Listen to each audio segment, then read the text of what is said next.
आज के ग्लोबलाइजेशन वाली दुनिया में हम लोगों को इकोनॉमिक्स को समझना काफ़ी इंपॉर्टेंट हो गया है। इकोनॉमिक्स को भी बाकी सब्जेक्ट्स की तरह समझना काफ़ी इंपॉर्टेंट है अगर हम लोग आज के दुनिया के मैक्रो इकोनॉमिक्स को समझना चाहते हैं। तो हम लोग जनरली क्लास 10th तक भी काफ़ी कम इकोनॉमिक्स पढ़ते हैं और बाद में भी जनरली हम लोग इकोनॉमिक्स एज ए सब्जेक्ट को अवॉइड कर देते हैं और उसके बदले में हम लोग किसी दूसरे सब्जेक्ट को ज़्यादा इंपॉर्टेंस दे देते हैं। बट आप अगर एग्जामिनेशन के पॉइंट ऑफ व्यू से देखें तो एसएससी हो, यूपीएससी हो या कोई भी एग्जाम हो, कहीं ना कहीं अब इकोनॉमिक्स का रोल दिन पर दिन एग्जामिनेशन में बढ़ता जा रहा है, क्योंकि पूरी दुनिया की अर्थव्यवस्था इकोनॉमिक्स पर ही चलती है। इसीलिए यूपीएससी में तो इकोनॉमिक्स से काफ़ी ज़्यादा क्वेश्चन पूछे जाते हैं, एसएससी वगैरह में भी अब इकोनॉमिक्स के कुछ कुछ क्वेश्चन आने लग गए हैं और ये पैटर्न आपको सारे एग्जामिनेशन में देखने को मिलेगा। अब सारे एग्जामिनेशन में कमोवेश इकोनॉमिक्स से ठीक ठाक क्वेश्चन दिखने को मिल ही जा रहे हैं और आने वाले समय में इकोनॉमिक्स का जो रोल है एग्जामिनेशन में वो बढ़ेगा ही, घटेगा नहीं। तो इसीलिए हम लोग एक और इकोनॉमिक्स का एक इम्पॉर्टेंट चीज़ जो हमारे बीच आया है कल को, उसको हम लोग डिस्कस कर लेते हैं। लास्ट लेक्चर में हम लोगों ने क्या पढ़ा था कि यूएस ने टैरिफ लगाया है पूरी दुनिया के ऊपर में, रेसिप्रोकल टैक्स जिनको उन लोगों ने कहा। इंडिया पर भी 26% का रेसिप्रोकल टैक्स यूएस ने लगाया था। बट अब यूएस ने सारे टैरिफ्स को पॉज कर दिया है 90 दिनों के लिए। ठीक है, 90 दिनों के लिए चाइना को छोड़ करके सारे कंट्रीज पर टैक्स को पॉज कर दिया। तो ये एक ऐसी घटना नहीं है जो रातों रात हो गई, इसके पीछे बहुत सारा ऑपोजिशन वाले लोगों ने प्रेशर बनाया डोनाल्ड ट्रंप के ऊपर में। और हम लोग आज के इस लेक्चर में जानने की कोशिश करेंगे कि आखिर क्या ऐसा रीज़न है कि all of a sudden Donald Trump को, जो कि काफ़ी एग्रेसिव एक तरह से पॉलिटिशियन है, उनको बैकफुट पे आना पड़ा और पॉज करना पड़ा, जो कि काफ़ी मतलब समझ लो स्ट्रेंज बात है, क्योंकि डोनाल्ड ट्रंप जो है वो जनरली अपने जो डिसीजन होता है उससे बैक कभी नहीं होते हैं। बट ये ऐसा क्या रीज़न हो गया कि इनको 90 दिनों के लिए टैरिफ का पॉज करना पड़ा है? कुछ लोग बोल रहे हैं कि चाइना के प्रेशर की वजह से, कुछ लोग बोल रहे हैं कि कुछ और रीजंस रहा होगा। बट हम लोग चलो उसको इकोनॉमिक्स पॉइंट ऑफ व्यू से पढ़ते हैं कि क्यों टैरिफ को रोकना डोनाल्ड ट्रंप के लिए काफ़ी ज़्यादा जरूरी हो गया था। अगर वो ऐसा नहीं करती तो यूएस इकोनॉमी सही में मंदी की ओर या रिसेशन की ओर जा सकती थी। इसीलिए उनको मजबूरी में ये डिसीजन लेना पड़ा है और उनको ये सारे रेसिप्रोकल टैक्सेस को अभी फिलहाल 90 दिनों के लिए रोकना पड़ा है और बहुत मुमकिन है आगे भी इसको रोक ही दिया जाए। तो आइए आज की क्लास में लोग समझने की कोशिश करेंगे आखिर ऐसा क्यों हुआ है। तो चलिए सबसे पहले आइए समझते हैं यूएस ने ऐसा डिसीजन क्यों लिया। तो सबसे पहले उसको समझने के लिए हम लोग को पहले कुछ इंपॉर्टेंट चीज़ों को समझना होगा। बॉन्ड क्या होती है, चलिए सबसे पहले हम लोग उसे जान लेते हैं। बॉन्ड, देखिए वो बॉन्ड एक ऐसा जरिया है जिसके थ्रू सरकारें जो होता है या बिजनेसेस हो गया वो पैसा उठाती है ऋण पर, उधार पर। मान के चलिए मुझे अपनी कंपनी के लिए कोई लोन चाहिए, या मैं गवर्नमेंट हूँ और सरकार को इंफ्रास्ट्रक्चर कामों के लिए, ब्रिज बनाने के लिए, किसी भी कारण के लिए उनको लोन चाहिए, तो लोन बॉन्ड के थ्रू भी इशू होता है।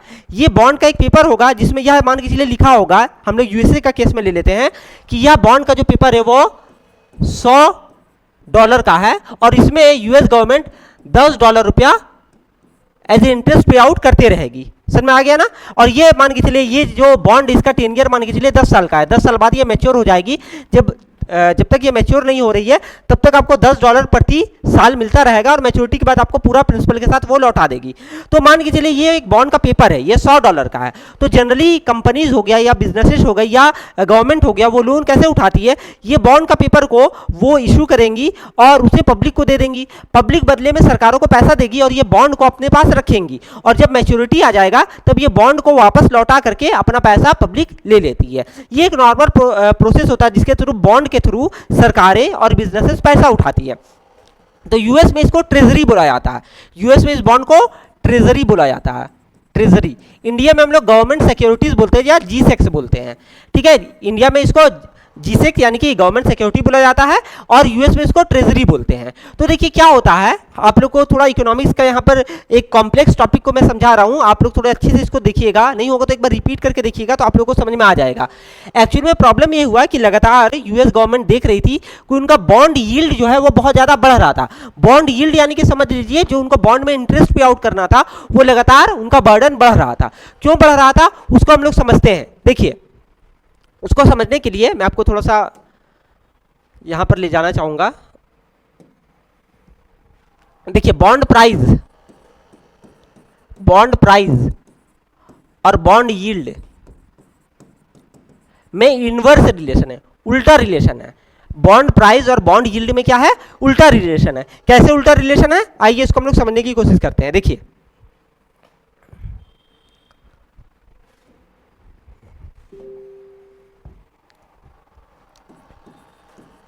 बॉन्ड प्राइस जब बढ़ती है तो यील्ड जो होता है यानी कि जो उसे रिटर्न मिलेगा वो कम हो जाती है, और जब बॉन्ड प्राइस घटती है तो यील्ड जो होगा वो बढ़ जाता है। अब बोलेंगे आप ऐसा क्यों होता है, तो देखिए ऐसा इसलिए होता है क्योंकि ये नॉर्मल डिमांड और सप्लाई है इकोनॉमिक्स का, मांग और पूर्ति, डिमांड एंड सप्लाई है इकोनॉमिक्स का। अब मान के चलिए जब यूएस गवर्नमेंट ने $100 का बॉन्ड को इशू किया था, $100 का बॉन्ड को इशू किया था और उसमें कहा था कि हम $10 का इंटरेस्ट पे आउट करेंगे, $10 का इंटरेस्ट पे आउट करेंगे। तो यानी कि $100 का बॉन्ड इशू करने पर वो $10 का इंटरेस्ट पे आउट कर रही है, यानी कि ये 10% है, नॉर्मल मैथ है, 100 का 10% हो गया, यानी कि वो 10% का यील्ड है, यानी कि 10% का इंटरेस्ट पे आउट कर रही है। लेकिन मान के चलिए यूएस का जो बॉन्ड है उसका डिमांड जो है वो घट गया है।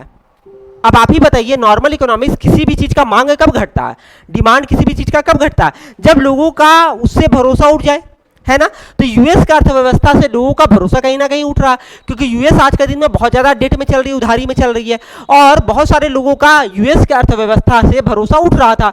तो चूंकि यूएस के अर्थव्यवस्था से लोगों का भरोसा उठ रहा है तो ऐसे में यूएस के बॉन्ड के प्राइजेस घट रहे हैं। जो बॉन्ड पहले $100 का होता था अब वो बॉन्ड $90 पे आ गया है।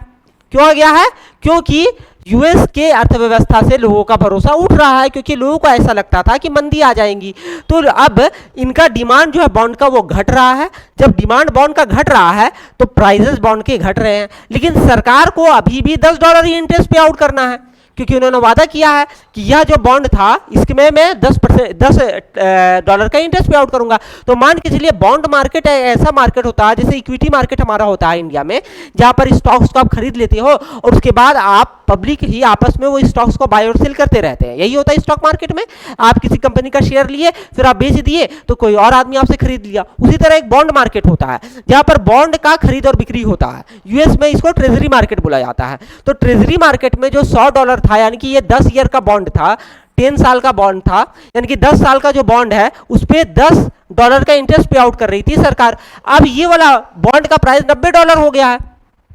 अब चूंकि ये बॉन्ड का प्राइस $90 हो गया क्योंकि डिमांड कम है लोगों का यूएस बॉन्ड का, अभी भी सरकार को $10 इसमें इंटरेस्ट देना है, लेकिन $90 में $10 का इंटरेस्ट समथिंग 11.11% आ जाएगा। नॉर्मल मैथ्स समझ में आ रहा है।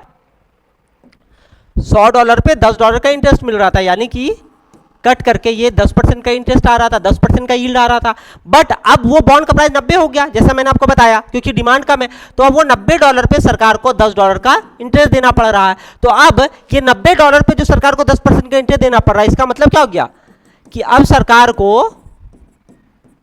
आप इसको डिवाइड करेंगे तो 100/9, यानी कि जब आप इसको डिवाइड करेंगे तो आपका 11.11% समथिंग आ जाएगा आपका। ठीक है, एक बार मैं भी देख लेता हूं,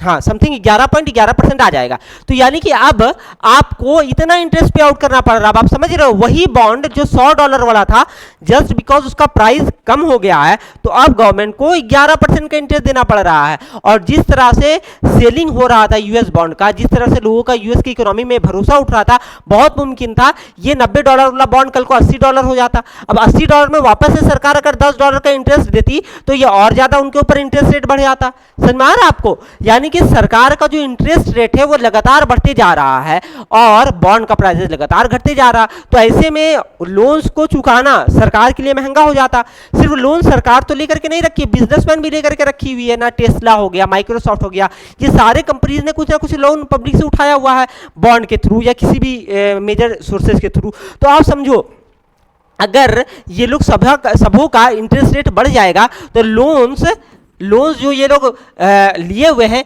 इनका इंटरेस्ट रेट बढ़ जाएगा, तो इनको लोन्स ज़्यादा महंगा चुकाना पड़ेगा। दूसरा, ये बॉन्ड यील्ड बढ़ने से सारे चीज़ों का इंटरेस्ट रेट बढ़ जाएगा, तो लोन्स भी जो वो बैंक से लेकर के रखे हुए हैं, इससे बैंक का भी इंटरेस्ट रेट बढ़ जाएगा, बैंक का इंटरेस्ट रेट बढ़ जाएगा तो और ज़्यादा लोन में ज़्यादा उनको ब्याज चुकाना पड़ेगा। इसके अलावा लोन लेना भी महंगा पड़ जाएगा।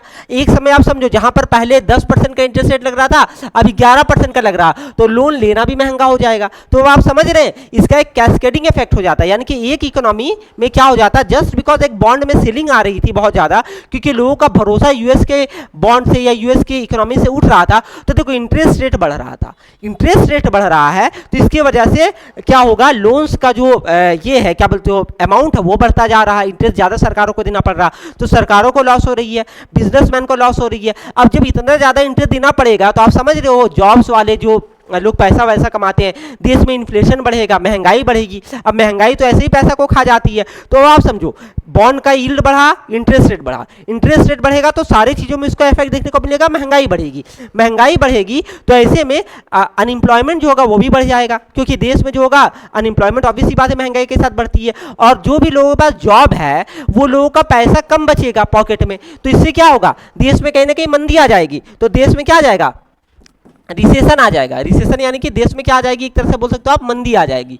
तो इस चीज़ को अवॉइड करने के लिए कि हमारा इकोनॉमी मंदी की तरफ ना जाए, हमारा इकोनॉमी जो हो गया बैड फेज में ना जाए, फिलहाल के लिए ट्रम्प सरकार ने इस जो ये जो डिसीजन था टैरिफ वाला, इसको अभी बोला है कि 90 दिनों के लिए मैं पॉज लगा रहा हूँ। तो आप समझे, ये पॉज लगाने के पीछे इकोनॉमिक्स का एक बहुत बड़ा फैक्टर था, क्योंकि जिस तरह का सेलिंग बॉन्ड मार्केट में देखने को मिल रहा था यूएसए का, उस तरह से यूएस का जो लोड था इंटरेस्ट रेट का वो लगातार बढ़ते जा रहा था, क्योंकि मैंने आपको बताया ना कि ये एक बॉन्ड प्राइस और इंटरेस्ट रेट में उल्टा रिलेशन है। बॉन्ड प्राइस अगर घटती है तो इंटरेस्ट रेट सरकार का बढ़ जाता है, और बॉन्ड प्राइस अगर बढ़ेगी तो इंटरेस्ट रेट घट जाएगा। अब देखो, अब ये डिसीजन से क्या हो गया, अब ये डिसीजन से भरोसा वापस से आएगा, लोगों का भरोसा जो है वो इकोनॉमी में वापस से आएगा कि नहीं आएगा, कि अब टैरिफ वगैरह नहीं लग रहा है, तो अब गुड्स का आदान प्रदान जो होगा दो देशों के बीच में आराम से हो जाएगा। अच्छा, लोगों को एक और रीजन था कि यूएस की इकोनॉमी में भरोसा कम हो रहा था, क्योंकि यूएस जिस तरह से सारे देशों के साथ दुश्मनी मोल ले रही थी, सारे देशों पर टैक्स लगा करके,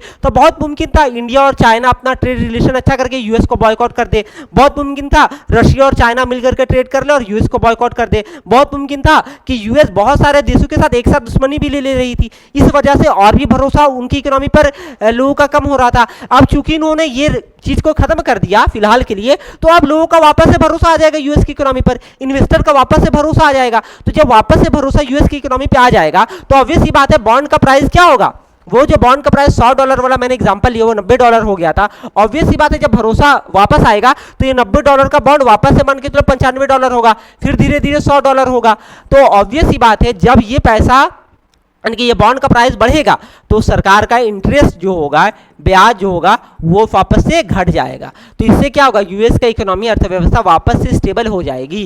तो ये बहुत बड़ा रीज़न था जिसकी वजह से यूएस की गवर्नमेंट ने ये डिसीजन लिया कि हम लोग अभी जो है वो इसको रिड्यूस कर देते हैं या अभी फिलहाल के लिए पॉज में लगा देते हैं। अब आपको समझ में आया ये क्या था। देखिए यहाँ पर एक और चीज़ मैं आपको दिखाना चाह रहा था, ये देखिए यूएस का जो ट्रेजरी यील्ड है 10 साल का, ये यूएस का बॉन्ड है, ये देखिए कहां पर चला गया था,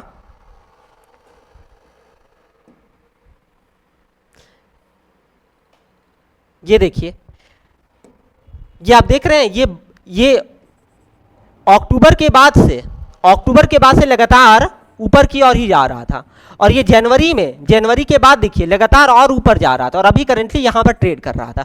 तो यूएस का जो बॉन्ड यील्ड है वो लगातार ऊपर जा रहा था। क्यों ऊपर जा रहा था, क्योंकि बॉन्ड्स का प्राइसेस लगातार कम हो रहे थे। तो देख रहे ये लगभग 5% की ओर बढ़ रहा था, है कि नहीं। इसीलिए डोनाल्ड ट्रंप की सरकार ने यह डिसीजन लिया कि इसे फिलहाल के लिए पॉज किया जाए, ठीक है।